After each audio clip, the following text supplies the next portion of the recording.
계곡 살인 의혹 사건의 피해자가 다이빙을 하기 직전 겁에 질린 채 상당 시간 바위에 주저앉아 있었던 것으로 확인됐습니다. 생전 마지막 모습이 찍힌 21초 분량의 동영상 감정 결과를 단독 보도합니다. 내일부터 코로나19 감염병 등급이 최고 수준인 1급에서 결핵, 수두 등과 같은 2급으로 낮아집니다. 영화관에서 팝콘을 먹을 수 있고 백화점 마트에서 시식도 가능합니다. 윤석열 대통령 당선인 측이 검수완박 중재안 합의에 대해 국민 우려를 잘 지켜보고 있다며 취임 이후 헌법가치 수호에 책임을 다할 것이라는 입장을 내놨습니다. 윤 당선인이 취임 후 중대범죄수사청 등 후속 법안에 대해 대통령 거부권을 행사할 수 있다는 관측이 나오고 있습니다. 국제 곡물값이 뛰면서 달걀 30개 한 판 가격이 8개월여 만에 7,000원대로 올라섰습니다.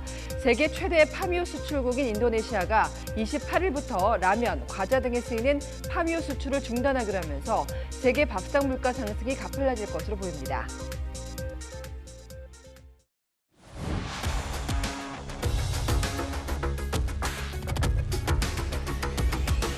네, 시청자 여러분 안녕하십니까? 뉴스의 조수빈입니다. 내일부터 코로나19는 더 이상 1급 신종 감염병이 아니라 2급 감염병이 됩니다. 한 달쯤 더 지켜본 뒤에는 이제 확진자를 격리하는 의무도 사라집니다. 일상 모습도 조금씩 바뀌는데요. 영화관이나 마트 같은 실내에서 다시 음식을 먹을 수 있는 게 대표적이죠.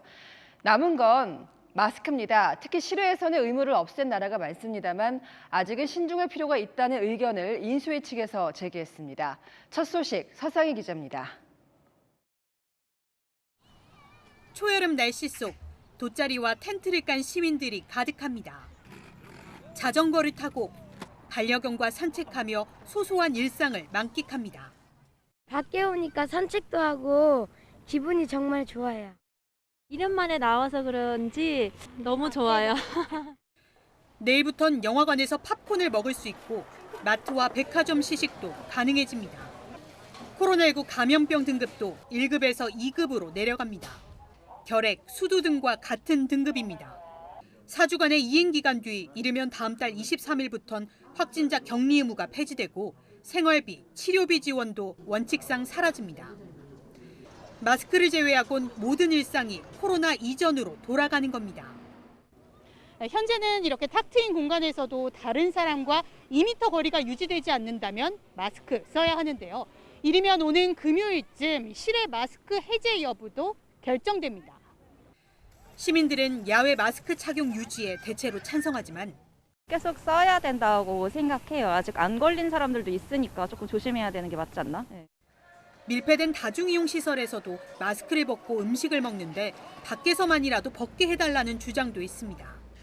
바깥에서는 마스크 쓰지 않아도 되는데 실내에서는 아직은 좀 철저하게 쓰면 되지 않을까? 마스크는 한 번 벗으면 다시 쓰기 힘들다는 점에서 인수위는 신중합니다. 마스크 착용은 모든 감염병 예방 관리의 기본 수칙이자 최종 방어선입니다. 현 정부는 K방역의 성과로 야외 마스크 해제를 추진하려 하지만 새 정부는 재유행 우려로 접점을 찾기가 쉽지 않아 보입니다. 채널A 뉴스 서상입니다. 달라지는 걸 체감할 수 있는 현장을 또 보여드릴 텐데요. 바로 폐업한 가게 물건들이 중고품으로 다시 나오는 황학동 주방용품 거리입니다. 말 그대로 고사 직전이었던 이곳을 김용선 기자가 다녀왔습니다. 중고용품을 사고 파는 황학동 주방거리의 한 점포. 그릇짝을 찾고 물건을 정리하는 손길이 분주합니다. 코로나 발생이 주춤하고 거리두기도 해제되면서 창업을 준비하는 손님이 늘었기 때문입니다. 다음 달도 하실 분들이 미리 나오셔서 시장 조사하시는 분들이 좀 많이 늘었어요. 지난 2년 동안 식당 폐업이 이어지면서 가게엔 재고가 쌓였습니다. 보관할 곳이 없으면 고철로 처리할 정도였지만 물건들이 엄청 많이 쏟아져 돌아왔기 때문에 판매될 수 있는 거는 줄이고 나머지는 다 이제 고철로 달고. 지금은 조금씩 희망이 보인다고 말합니다. 황학동 주방용품 거리에는 중고 주방용품을 보러 온 자영업자와 시민들의 발길이 이어지고 있습니다. 인근의 또 다른 주방 설비 업체, 업소용 냉장고와 싱크대 등을 찾는 예비 창업자의 문의에 사장이 꼼꼼히 견적을 내봅니다. 물건 하나 못 팔던 시절과는 분위기가 사뭇 달라졌습니다. 초반에는 진짜 엄청 타격이 컸어요. 코로나 초반에는 진짜 여기 하루에 냉장고 한 대가 안 나갔을 정도로. 중고품은 값이 저렴해 한 푼이 아쉬운 예비 창업자에게 큰 힘이 됩니다. 저희 창업 준비 때문에 주방용품이랑 가구들 보러 왔습니다. 지난 2년간 자영업의 무덤으로 불렸던 황학동에도 봄이 찾아왔습니다. 채널A 뉴스 김용성입니다. 네, 여야가 검수완박 중재안에 합의하고 처음으로 윤석열 당선인도 공식 입장을 냈습니다. 국민 우려를 지켜보고 있다고 했고요. 취임 이후에 헌법 가치를 지키기 위한 노력을 하겠다고도 했습니다. 대통령에 취임하고 법률안 거부권을 행사할 거다 이런 의미로 해석할 수가 있는데요. 민주당은 발끈했지만 인수위나 국민의힘 내부에서도 합의대로는 못 가겠다 이런 반응이 나왔습니다. 홍지은 기자입니다. 윤석열 대통령 당선인 측이 검수완박 중재안에 첫 입장을 냈습니다. 국민들이 우려하시는 이 모습들과 함께 잘 듣고 잘 지켜보고 있습니다. 취임 이후에 헌법 가치를 수호하기 위해서 대통령으로서의 책임과 노력을 다할 것입니다. 일각에서는 윤 당선인이 헌법에 명시된 대통령의 법안 거부권 행사를 시사한 것이란 해석도 나옵니다. 4월 임시국회 처리가 불발돼 윤 당선인 취임 이후로 넘어가면 거부권을 행사할 수 있습니다. 중재안이 처리된다 해도 중대범죄수사청 설치 등 후속 법안은 윤 당선인 취임 이후 논의가 시작될 거라 역시 거부권 행사가 가능합니다. 윤 당선인 측 관계자는 취임 이후 거부권 행사 가능성도 열어둔 것이라며 여야 국회 논의 과정에 달렸다고 말했습니다. 민주당에서는 윤 당선인이 벌써부터 여야 합의를 파기하기 위한 밑자락을 까는 게 아닌지 우려스럽다는 반응이 나왔습니다. 윤 당선인이 국민 우려를 언급한 가운데 인수위원회와 국민의힘 일각에서도 속도 조절론이 나왔습니다. 이준석 국민의힘 대표는 모순점이 있는 상황에서 입법 추진은 무리라며 내일 최고위에서 중재안을 재검토하겠다고 했습니다. 안철수 인수위원장은 정치인의 이해상충 문제를 지적하며 충분한 공론화를 거쳐야 한다고 했습니다. 정치인들이 스스로 정치인에 대한 검찰의 수사를 받지 않게 하는 것, 그것이야말로 이해상충 아니겠습니까? 권성동 원내대표는 공직자 수사가 제대로 되지 않을 거라는 국민 우려를 반드시 해소하겠다며 관련 대책을 마련하겠다고 밝혔습니다. 채널A 뉴스 홍지은입니다. 자, 그럼 이번에는요. 여야가 합의한 국회의장 중재안을 좀 들여다보겠습니다. 검수완박을 마무리하는 조건으로 중수청 출범이 들어가 있습니다. 부패, 또 경제범죄 같은 일부 직접 수사도 중재안대로 된다면 검찰이 아니고 중수청이 맡게 되는 겁니다. 자, 공수처도 능력이 부족하다는 비판이 따가웠었죠. 신생기관이 곧바로 중대범죄 수사를 할 수 있겠는가 하는 의문부터 듭니다. 당장 얼마나 준비해서 중수청을 출범시킬 거냐, 기간을 두고도 여야가 생각이 딴판입니다. 전혜정 기자입니다. 여야는 28일 본회의 처리를 목표로 이번 주부터 검수완박 법안 논의를 시작합니다. 큰 이견은 없지만 앞으로 사법개혁 특위를 구성해 논의하기로 한 중대범죄수사청 출범 시점을 두고는 말이 엇갈립니다. 여야가 합의한 중재안은 중수청이 출범하면 검찰의 직접 수사권을 폐지하도록 되어 있는데 또 다른 문항엔 역량이 일정 수준에 이르면이라는 문구가 포함돼 있어 해석 차이가 생기는 겁니다. 검찰의 다른 수사기관의 범죄 대응 역량이 일정 수준에 이르면 검찰의 직접 수사권은 폐지한다. 중수청은 특위 구성 후 6개월 내에 입법 조치를 완성하고 입법 조치 후 1년 이내에 발족시킨다. 철험회 소속으로 검수완박을 강력하게 추진해온 황운하 민주당 의원은 직접 수사권을 최대 1년 6개월 안에 폐지한다는 내용이 이번 주 처리할 법안에 포함돼야 한다고 주장했습니다. 그렇지 않으면 합의 파기로 봐야 한다는 겁니다. 반면 국민의힘은 법안에 넣을 사항이 아니라는 입장입니다. 중수청을 법무부 산하에 둘지 여부, 중수청장 임명 방법 등의 이견이 큰 만큼 논의가 1년 6개월을 넘길 가능성도 있다는 겁니다. 국민의힘 소속 법사위원은 최대한 시한을 지키려 하겠지만 법안에 명기하기는 어렵다면서 논의가 길어지면 어쩔 수 없다고 말했습니다. 채널A 뉴스 전혜정입니다. 그런데 김호수 검찰총장은 정말 이번 중재안을 미리 알지 못했을까요? 사직서도 냈고 국회도 찾아갔지만 검찰 내부에서는 의심하는 눈초리가 따갑습니다. 이 발언 기억하시죠? 국민, 국회 여론이 원하지 않는 권력 수사는 안 할 필요가 있다. 마침 국회의장 중재안이 나오기 직전에 한 발언이라서 타이밍상 복선이 깔려 있었다는 겁니다. 검찰 쪽의 반응을 구자준 기자가 취재했습니다. 박병석 국회의장이 검수완박 중재안을 발표하기 약 2시간 전 김호수 검찰총장은 출근길에 국민이 원하지 않는 권력 수사는 안 할 수도 있다고 말했습니다. 대한민국 국민들이 또 국회에서 또 여론에서 원하지 않는 권력 수사는 하지 않는 것이 또 필요할지도 모른다. 이 발언이 논란이 되자 김 총장은 수사가 남용되지 않도록 해야 한다는 일반론적 취지였다고 해명했지만 이후 중재안이 발표되고 여야가 합의하자 검찰 내부는 들끓었습니다. 박영진 부장검사는 총장 발언이 개별 사건에 대한 언급인 줄 알았는데 중재안을 보니 제도적인 검수완박이었다며 총장은 국회 상황을 몰랐는지 물었습니다. 김 총장과 고 검장들이 중재안에 반대하며 총사퇴했지만 지휘부에 대한 질타는 멈추지 않았습니다. 박재훈 검사는 총장이 청와대와 국회에서 어떤 대화를 나눴는지, 고 검장들은 법무부 장관과 무슨 말을 했는지 충분한 해명 없이 사직서 하나 제출하고 도망가려 한다고 지적했습니다.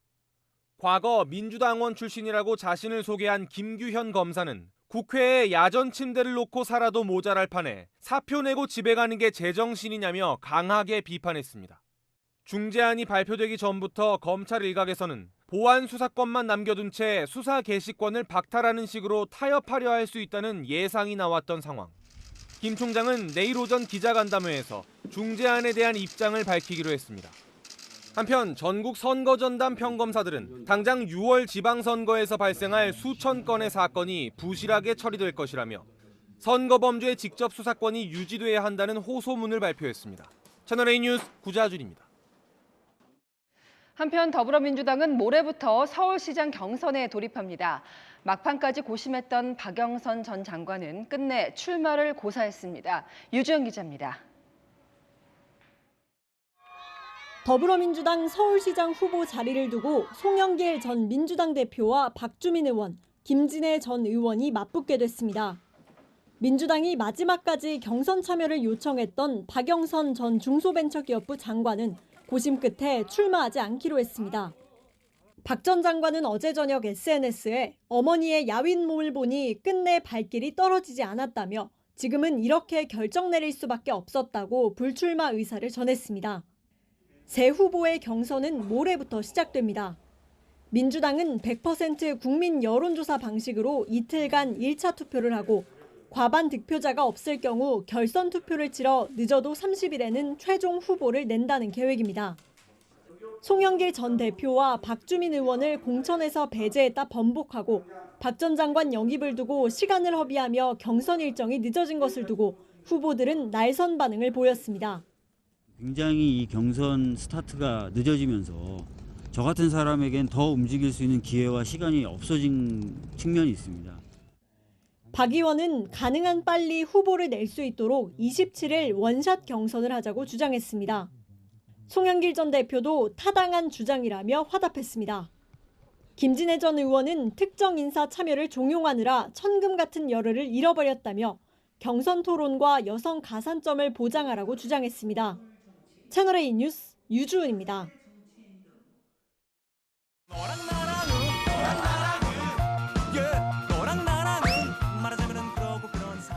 네, 여랑여랑 정치부 이민찬 기자 함께하겠습니다. 첫 번째 주제 보시죠. 자, 뭔가를 보이콧했습니다. 민주당과 정의당이 보이콧하는 게 있죠. 내일 한덕수 국무총리 후보자를 시작으로 2주간 청문회 전국이 펼쳐집니다. 네. 그런데 민주당과 정의당 청문회 연기를 요청했습니다. 기본적 자료 제출은 고위공직자 검증의 대전제입니다. 개인정보 제공 미동의, 사생활 침해 우려, 영업상 비밀이므로 제출이 불가함이란 이유로 자료를 주지 않았습니다. 후보자 말만 듣고 끝날 가능성이 많기 때문에 객관적 검증이 사실상 불가한 청문회가 될 것이다. 한 후보자가 김 회장 고문으로 어떤 일을 했는지 또 부동산 변동 사항 등의 자료를 요청했는데 아직까지 제출하지 않고 있다고 합니다. 국민의힘 자료 제출을 핑계 삼아 일정을 변경하는 건 국민들에 대한 도리가 아니다 이렇게 맞받았습니다. 법적으로 26일까지 인사청문회를 마쳐야 하는 만큼 일정 조정은 불가능하다는 겁니다. 네, 그런데 청문회 자료 제출 논란인 게 이번이 처음이 아니잖아요. 여야 공수만 바뀌었을 뿐 논리는 똑같습니다.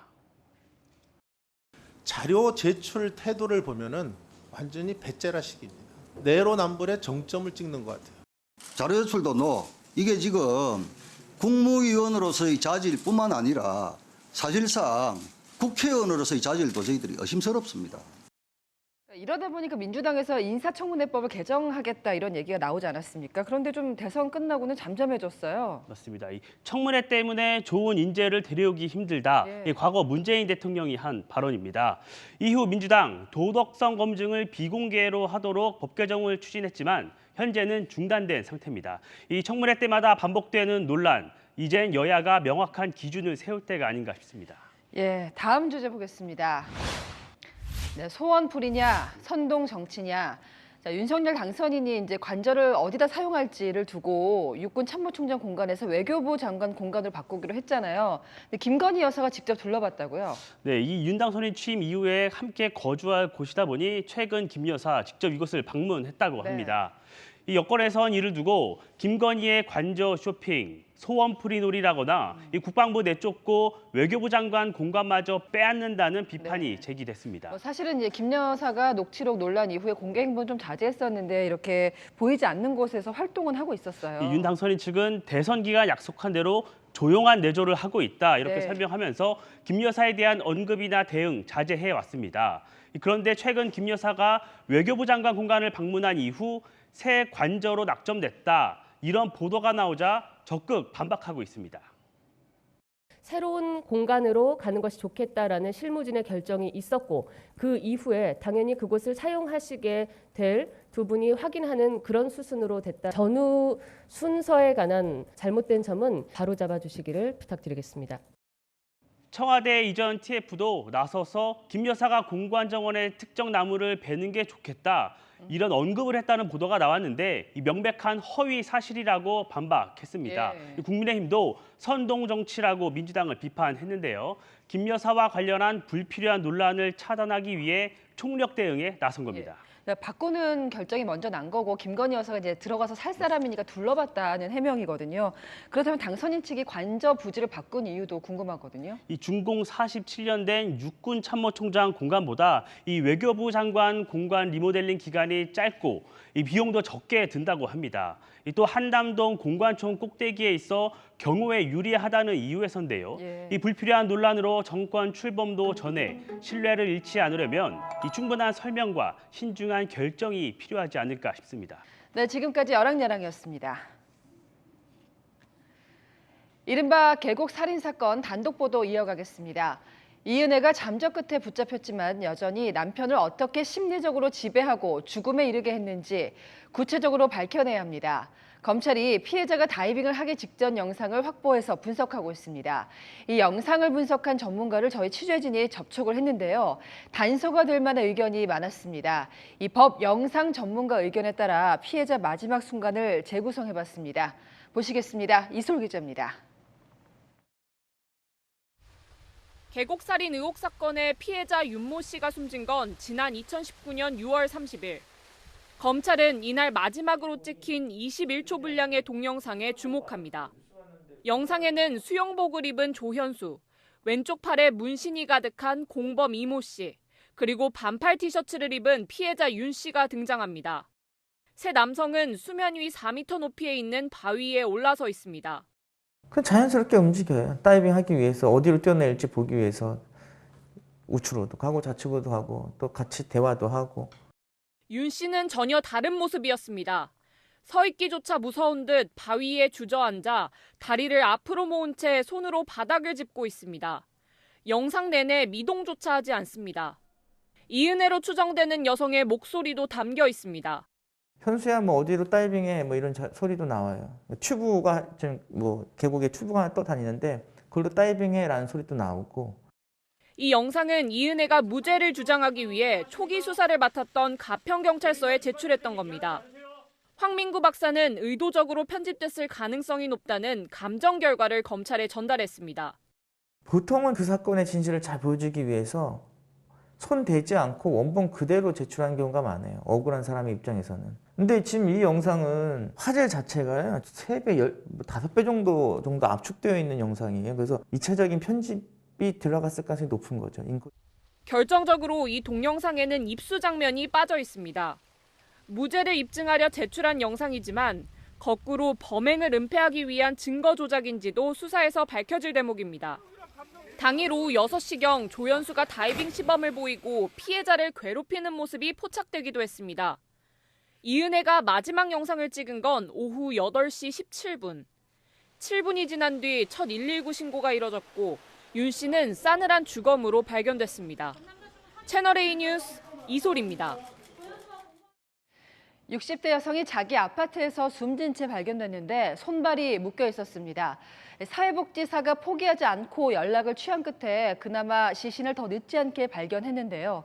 경찰이 현재 용의자를 특정해 추적하고 있습니다. 김은지 기자입니다. 아파트 안에서 60대 여성이 숨진 채 발견된 건 그제 오후 3시 45분쯤. 이 여성은 기초급여를 받아왔고 혼자 힘으로는 살기 어려워 정부의 집중관리를 받는 노인 맞춤 돌봄 서비스 대상자였습니다. 사회복지사는 그제 10차례 넘게 통화를 시도했지만 연락이 닿지 않자 직접 자택을 찾았습니다. 매번 전화 잘 받으시던 분이 그날따라 16통 전화를 했거든요. 그래도 연락이 안 돼가지고 집에 도착했지만 인기척은 없었습니다. 대문에 우유통 열고 봤는데 신발이 안방 쪽을 향하게 돼 있어서 어르신이 있는데 못 움직이시는구나 이 생각이 들었죠. 소방당국이 복지사에 신고를 받고 문을 열고 들어갔을 때 여성은 손발이 묶인 채 숨져 있었습니다. 경찰은 살해당한 것으로 보고 유력한 용의자인 40대 남성을 쫓고 있습니다. 이 남성은 같은 아파트 단지 주민으로 사건 직후 종적을 감췄는데 전날 피해자와 술을 마신 것으로 알려졌습니다. 술 사가지고 먹는 거 둘이 있는 거 봤어요. 둘이 앉아있는 거 먹었어요. 여성은 평소 폐지를 주우며 생활해왔습니다. 혼자 살아. 매일 나오지. 매일 같이 술에서 뭘 사댕기잖아. 하지. 경찰은 인근 CCTV를 분석해 용의자를 추적하고 있습니다. 채널A 뉴스 김은지입니다. 20대 남성이 한 고급 주상복합 아파트 지하 주차장에 들어가 세워둔 차량들을 둔기로 때려 부쉈습니다. 부순 차가 26대, 수억 원이 넘는 이른바 슈퍼카도 여러 대입니다. 전민영 기자입니다. 한 남성이 지하 주차장을 서성입니다. 잠시 후 둔기를 들고 나타나 차량 정면을 마주보고 서더니 곧바로 차 유리를 향해 던집니다.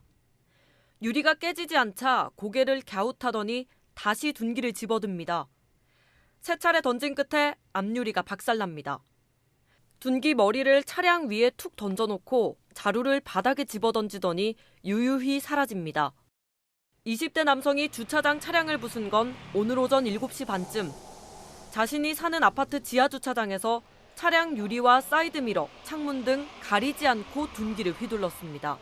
이유가 있는 아니 살을 갑자기 하루아침에 이렇게 망치를 부셔놨는데 피해를 본 차량은 수억 원에 이르는 슈퍼카 여러 대를 포함해 모두 26대. 범퍼를 밟고 올라가 범행을 한 듯한 흔적도 보입니다. 차주들은 아직 조사가 끝나지 않아 수리도 못한 채 애만 태우고 있습니다. 전면을 한번 때리고 찍힌 것 같으니까 블랙박스 쪽을 다시 때린 것 같더라고요. 어떻게 제가 처리할 방법이 없으니까 그냥 발만 동동 두르는 거죠. 경찰은 남성을 붙잡은 뒤 정확한 범행 동기를 조사하고 있습니다. 채널A 뉴스 전민영입니다. 부산에서는 아파트에 불이 나 11살 어린이가 숨지는 안타까운 사고가 났습니다. 주말 사건 사고 배영진 기자입니다. 공장 밖으로 불길과 함께 시커먼 연기가 뿜어져 나옵니다. 오늘 새벽 5시 13분쯤 경남 창원의 한 자동차 부품 제조 공장에서 불이 났습니다. 자다가 소방서 소리가 계속 나고 이렇게 좀 터지는 소리가 계속 나더라고요. 그래서 그 소리 나와봤더니 앞에 공장에 불이 났더라고요. 불은 배터리 보관 창고에서 시작돼 역 건물로 옮겨붙어 출고 대기 중이던 오토바이 800여 대가 전소됐습니다. 소방서 추산 9억 5천만 원 상당의 재산 피해가 발생했습니다. 오토바이 보관한 창고 앞에 가건물이 있는데 일단 거기서 먼저 시작된 걸로 추정이 되는데 아파트 내부가 불에 타 형체를 알아볼 수 없을 정도입니다. 오늘 새벽 0시 20분쯤 부산의 한 27층짜리 아파트 12층에서 불이 났습니다. 연기를 많이 마신 11살 아들은 숨졌고 엄마는 얼굴에 화상을 입었습니다. 불은 거실에서 시작된 걸로 추정됩니다. 연기가 막 분출되고 이 정도는 아니었어요. 창문도 다 닫혀 있었고. 근데 그 복도에 이제 연기가 좀 찼지. 어젯밤 모포의 한 단독주택에서 불이 나 60대 여성이 숨지고 지인인 남성도 전신에 3도 화상을 입었습니다. 경찰은 현장에서 휘발유가 발견된 점을 토대로 방화 가능성에 무게를 두고 정확한 화재 원인을 조사하고 있습니다. 채널A 뉴스 배영진입니다. 네, 100일 정도 된 아기가 목숨을 잃었습니다. 또 한 어린이는 한 달 넘게 하늘을 본 적이 없다고 얘기합니다. 왜 죄 없는 민간인을 공격하는 걸까요? 오늘도 러시아는 우크라이나에 미사일 폭격을 이어갔습니다. 박수유 기자입니다. 검은 연기가 뿜어져 나오는 한 건물에서 방독면을 쓴 여성이 잔해 속을 빠져나옵니다. 러시아군이 쏜 미사일이 우크라이나 남부 오데사의 민간인 거주 지역을 폭격했습니다. 지금까지 최소 8명의 사망자가 확인된 가운데 생후 3개월 된 아기도 희생됐습니다. Серед убитих 3-місячна дитинка, дівчинка. Чим вона загрожувала Росії? Схоже, що вбивати дітей – це просто нова національна ідея Російської Федерації. 러시아군은 남동부 요충지 마리우폴의 아조우스탈 제철소에 대한 공격도 재개했습니다. 원자재를 옮기는 대규모 지하 터널망이 갖춰진 이곳에서 우크라이나군은 피난민 2천여 명과 결사항전을 각오하고 있습니다. 27 февраля ушли с мамой и бабушкой из дома. После этого не видели ни неба, ни солнца. Вообще очень хочется выбраться отсюда, чтобы это было безопасно, чтобы никто не пострадал. 이런 가운데 미국 블링컨 국무장관과 오스틴 국방장관은 오늘 우크라이나 수도 키이우에서 젤렌스키 대통령과 회담을 가질 예정입니다.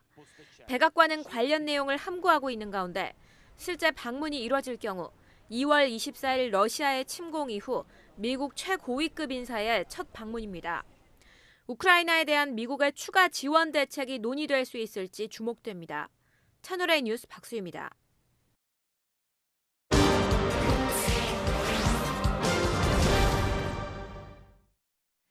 네, 보신 대로 전쟁을 그만두라고 해봐도 러시아는 콧방귀만 낍니다. 이게 다 믿는 구석이 있어서 그렇습니다. 자, 지금 이 순간도요, 러시아산 천연가스가 당당하게 우크라이나 땅을 지나서 유럽으로 가고 있습니다. 그렇다면 서방 사회는 왜 앞으로는 규탄하고 뒤로는 에너지를 사주는 건지, 세계를 보다 강은하 기자가 전쟁이 끝나지 않는 근본적인 문제를 짚어봤습니다. 우크라이나를 침공한 러시아군의 장갑 차량. 이탈리아에서 만들어 판 수출품입니다. 2014년 크림반도 강제 병합 이후 EU는 대러시아 무기 수출을 금지했지만 제재에 허점이 있던 겁니다. 제재 발표 전 계약한 무기에 예외를 두며 최근까지 5,500억 상당의 무기가 러시아에 수출됐다고 유럽 탐사보도 전문 언론인들이 폭로했습니다.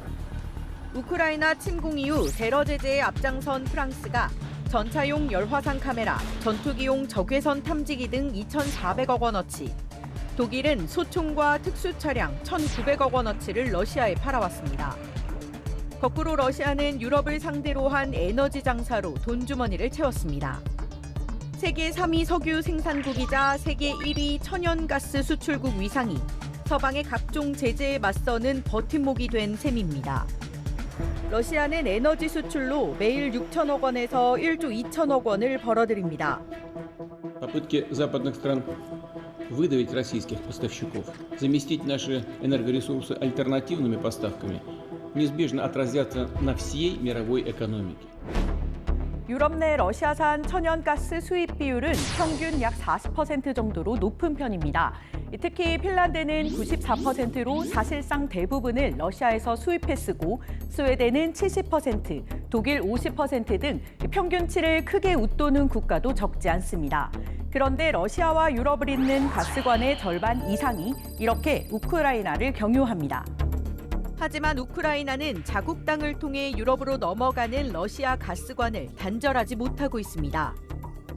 가스를 보내는 일종의 통관료를 러시아로부터 적게는 20억 달러 이상을 연간 이렇게 통관료를 일종의 수입을 챙겨왔기 때문에 서로 윈윈하는 그런 지점이 분명히 있었습니다. 그런 상호 의존적인 러시아와 우크라이나 간의 그런 경제적인 관계가 있기 때문에 가스관을 잠가버릴 경우 우크라이나 가스관 주변에 대한 러시아군의 공습이 더 가혹해질 것이란 우려도 큽니다. 이런 사정으로 갖가지 제재에도 러시아 경제 지표는 서서히 제자리를 찾아가고 있습니다. 우크라이나 침공 직후 달러당 137.5루블까지 폭락했던 루브라 가치도 그제 달러당 78.96루블을 기록하며 전쟁 이전 수준을 회복했습니다. 유럽의 반성은 러시아산 에너지 대체와 원전 복구 논의, 재생에너지 사업 확대 움직임으로 나타나고 있습니다. Wir haben in der Vergangenheit genau in diesem Bereich Fehler gemacht. Umso stärker unsere russischen Energieimporte. 독일은 늦어도 연말부터 러시아산 에너지 수입을 중단한다는 계획입니다. 이탈리아도 앙골라와 가스 개발 및 공급 협약을 체결했습니다. 세계일보다 강은하입니다. 이번에는 한 달 가까이 봉쇄된 상하이 상황을 알아보겠습니다. 갈수록 태산입니다.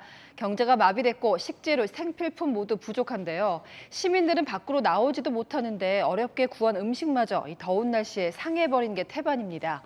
베이징 사공성근 특파원입니다. 有见过这样的猪肉吗？全是褶皱，前几天就会发的。 격리 중인 상하이시 주민들이 배급받은 고기는 어떤 부위인지 정체도 알기 힘듭니다. 살코기를 찾기 힘든 지방투성입니다. 더워진 날씨 탓에 채소들은 흐물흐물해졌고 진물과 곰팡이도 보입니다. 가공식품에서도 파리가 발견되는가 하면 유통기한이 지난 것도 수두룩합니다. 它的生产日期是2021年8月31号，保质期是6个月，这个东西就是过期的。 방금 뜯은 치약은 속이 텅텅 비었고 세탁세제에는 세제액 대신 물이 들어가 있는 불량품들입니다. 배송 인력 부족으로 물류가 제때 공급되지 않고 불량품 관리도 안 되고 있는 겁니다. 수도 베이징도 비상이 걸렸습니다. 한 중학교에서만 10명의 감염자가 보고되는 등 소규모 집단 감염이 시작된 겁니다. 베이징 당국은 확진자의 거주지를 봉쇄하고 학교의 수업을 중단하는 등 상하이와 같은 대규모 확산에 대비해 베이징 사수에 나서고 있습니다. 베이징에서 채널A 뉴스 사공성근입니다. 나이지리아에서는 불법 정유 공장이 폭발하면서 끔찍한 참사로 이어졌습니다. 100명 넘는 사람들이 불에 타서 숨졌습니다. 홍유라 기자입니다. 그을린 바다 곳곳에 흰색 재가 쌓여 있습니다. 시신은 새까맣게 타서 뼈만 남은 상태로 곳곳에 널브러져 있습니다. 잔불은 아직 채 꺼지지 않아 타오르고 있고 살아남은 현지인들은 망연자실한 듯 참혹한 화재 현장을 둘러봅니다. 나이지리아 남부 리버스주와 이모주 경계에 있는 불법 정유 공장에서 폭발 사고가 발생한 건 현지 시간 22일 밤입니다. 이 사고로 100명 이상이 숨졌고 불법 연료를 사기 위해 줄을 서 있던 차량 여러 대도 폭발해 불에 탔습니다. 사고가 발생한 나이지리아 남부 유전지대는 실업과 빈곤으로 불법 정유 사업이 활개를 치고 있는데 주로 메이저 석유 회사들의 송유관에서 원유를 빼돌려 임시 탱크에 정제하는 방식으로 이뤄집니다. 아프리카 최대 석유 생산국인 나이지리아에선 하루 평균 생산량의 10%가 넘는 원유 손실이 발생하는 것으로 추산됩니다. 나이지리아 당국은 불법 정유소의 주인을 수배 중이며 폭발 원인과 피해 규모, 사상자 수에 대해 수사 중입니다. 채널A 뉴스 홍유라입니다. 네, 요즘 달걀값이 한 판에 7,000원이 넘습니다. 우크라이나에 터진 전쟁 여파로 사료값이 올라선데 여기에 과자나 라면에 들어가는 팜유 공급까지 불안해지면서 가공식품 값도 줄줄이 오를까 봐 걱정입니다. 김유빈 기자입니다. 달걀을 파는 마트 매대. 한쪽은 텅 비어 있고 다른 한쪽은 북적입니다. 달걀 30개짜리 한 판에 7, 8천 원이 훌쩍 넘는데요. 그러다 보니 6,900원대 특가로 내놓은 달걀에 소비자들이 몰렸습니다. 전쟁 전에 왕란이 한 4,000원 정도 했던 것 같은데요. 지금 5,680원이 많이 오르고 있는 거죠. 필요하니까 살 수밖에 없는 상황이죠. 지난 22일 기준 달걀 한 판의 평균 가격은 7,010원으로 한 달 전보다 10% 넘게 올랐습니다. 달걀 한 판의 가격이 7,000원대로 올라선 건 지난해 8월 이후 8개월 만입니다. 러시아와 우크라이나 전쟁이 국제 곡물 가격을 밀어올리며 사료값부터 닭고기, 달걀 가격까지 차례로 인상된 겁니다. 세계 팜유 공급량의 절반 이상을 차지하는 인도네시아는 28일부터 팜유 수출을 전격 중단하겠다고 밝혔습니다. Bahan baku minyak goreng dan minyak goreng mulai Kamis 28 April 2022 sampai batas waktu yang akan ditentukan kemudian. 우크라이나 사태로 식물성 기름 가격이 치솟으면서 인도네시아 내부에서도 식용유 품귀 현상이 빚어져섭니다. 기름야자 열매에서 추출하는 기름인 팜유는 우리가 즐겨 먹는 라면과 과자를 만드는 데에 많이 쓰입니다. 팜유 공급이 중단되면 가공식품 가격도 도미노로 오를 가능성이 높습니다.